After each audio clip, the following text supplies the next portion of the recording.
Saturday marked 1 year since the Dobbs decision, where the Supreme Court overturned Roe v. Wade and sent the question of abortion rights back to the states. Since then, laws restricting and protecting abortion rights have popped up all across the country. Joining us today is our legal analyst, Whitney Traylor. When it goes back to the states, some states said no abortion, stricter. Some states like Colorado, we became an island with more protections for abortion rights. What a strange patchwork landscape we're living in. It is a patchwork indeed, and it's interesting because a number of states had trigger laws in place. So that means because they had outlawed abortion well before Roe. So these were some dating back to the 1800s. So they had these trigger laws that as soon as Dobbs was passed, that abortion would be unlawful 30 days after the decision, all these other things. And when you say a patchwork, it's really confusing because there's criminal statutes involved. And so there's criminal statutes when people try and go from one state to another. So we're still figuring this out because this is how sort of our common law system works, is that once a law is decided, then there has to be challenges on it. So this fact pattern and this fact pattern. So there's a lot we still don't know. But I think the biggest ambiguity is legally just criminalizing and things like that. But then from the medical professionals, they have some real issues because sometimes it's the life of the mother is the only standard, and that you can always get medical folks to disagree on that. Well, it seems like oftentimes in a case like this as well, the High Court wants it to be handled legislatively. Yeah. Figure it out. And then you get into the chaos of states versus federal law, and that's where we stand now with this. So as far as each state deciding its own way to go, where does that leave the federal picture?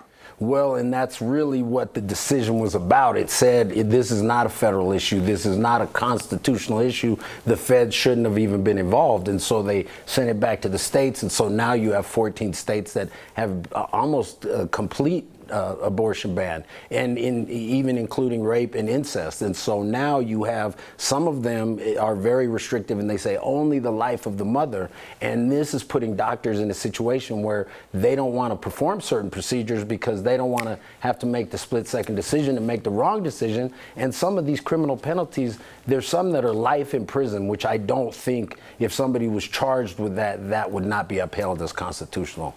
As far as the medical provider's legal risk, so some state, Colorado passed a shield law saying if you come to Colorado or you treat someone who comes to Colorado, we're not going to cooperate with out-of-state investigations. Right. But doctors have been put in this position where a patient, whether it's here or elsewhere, I'm sure their licensure might be a question. How do you figure that out? What kind of risks do they take on in this, again, patchwork landscape? Right. Well, they talk to their lawyers, and a lot of folks, docs just said, I'm not going to perform the procedure. I'm getting out of that area of practice. So it's very ambiguous. And then because we're talking about these almost sanctuary states, if you will, then there's a question about extradition, if you can have criminal because it's crossing state lines, how you enforce it. I mean, it's a real challenge. And all the pundits who were sort of supportive of the decision said, yeah, this is how it should be. Every state is different. New York is different than Wyoming and everything else.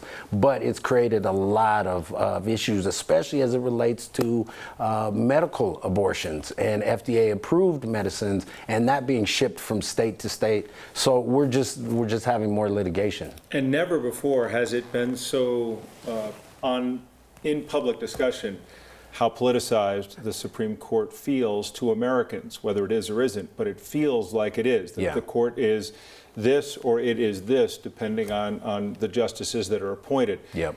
That's going to be a problem for the court going forward. It's a major problem, and it's a problem for society, because I've said that many times on our segments that, look, the judges are the arbiters. We're very polarized, but as long as we have somebody that we can trust making the decision, then we can move forward. But now you hear all the time, Trump-appointed judge, Obama-appointed judge. That creates a real problem. And then when you had our confirmation hearings being completely contentious, and you have to just look back when it was, there was liberal justices, I'm going blank now, who anyway, in the 80s, they were getting confirmed unanimously, regardless of how far to the left. Scalia got confirmed almost unanimously, as an example. And now folks are completely voting down party lines. And so that's why folks are suggesting term limits. And all of that is problematic, because if the court starts to become political or feels political, then we don't have any arbiter. We don't have somebody that we all trust. Well, it'll be, with the decisions this week and more to come and more evolution through the courts, it'll be watched, but it seems like the lens is different than it's been. Whitney, we appreciate you coming in, Sure as thing. always. Good talking with you. All right. It was a